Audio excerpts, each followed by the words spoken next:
dogs never really exit the juvenile state of existence, unlike their predecessors, the wolf or the coyote, where survival is dependent on them maturing mentally.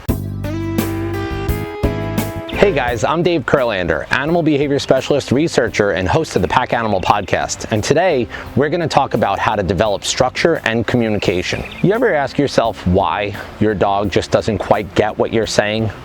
And why maybe traditional training doesn't quite yield what you're looking for? Well, sometimes that's because your communication and structure are a little out of whack. So we have to kind of set that first before your dog sees you as the leader of the pack, or one of the leaders of the pack, as I like to say, and actually want to give to you or actually comprehend what you're saying. So the first thing we have to look at is the fundamental differences between behavior and training. Even though they go hand in hand quite often, we should really at this point kind of separate the two. So when we look at behavior, we're going to look at expect, warn, and correct. And when we look at training, we're going to look at command, mark, and release.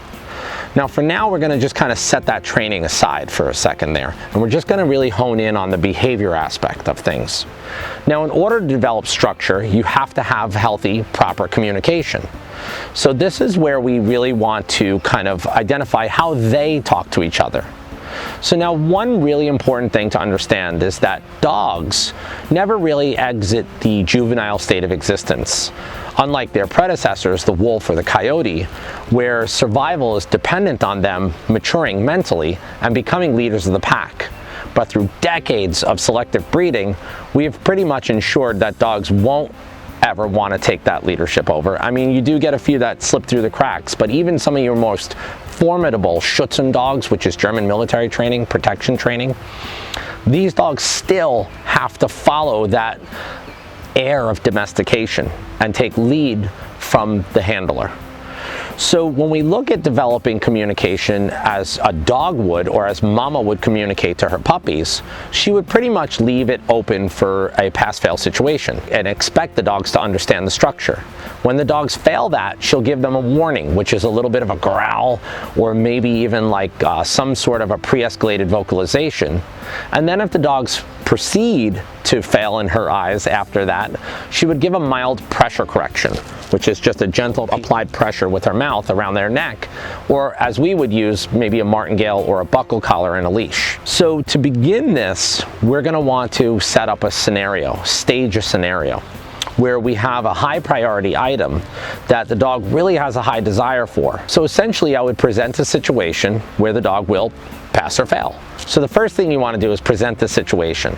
I prefer to actually start with a toy, because typically dogs are not really possessive over their toys as much as they are over food. But if your dog does show possessive tendencies, then this might not be the best place to start.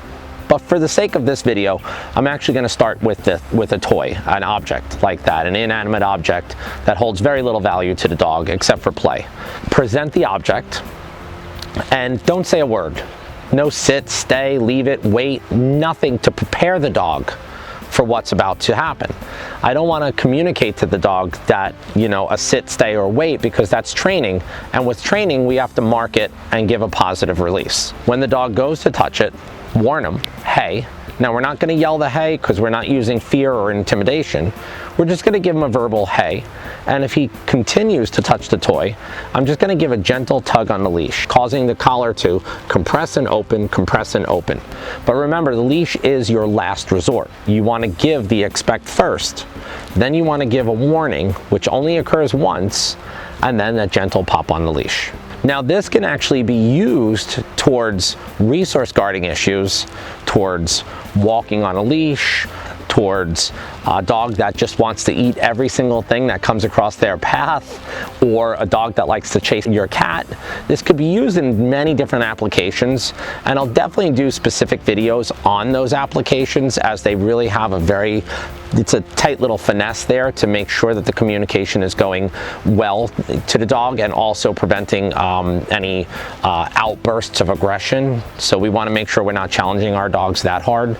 But to begin with, what we want to do do is just get a really good understanding of how this works. So now that we have a basic understanding between the fundamental differences between training and behavior, we have to understand that they do go hand in hand. After all, we're asking dogs to live in the human society, but we can never forget or honor who they are, and it is our responsibility to learn how to communicate to them as their natural mama would have. My mission is to give you the necessary tools to provide your dog with a happy and healthy and fulfilled life. So if you like what you hear, please be sure to like, comment, and subscribe to stay informed on future episodes like this.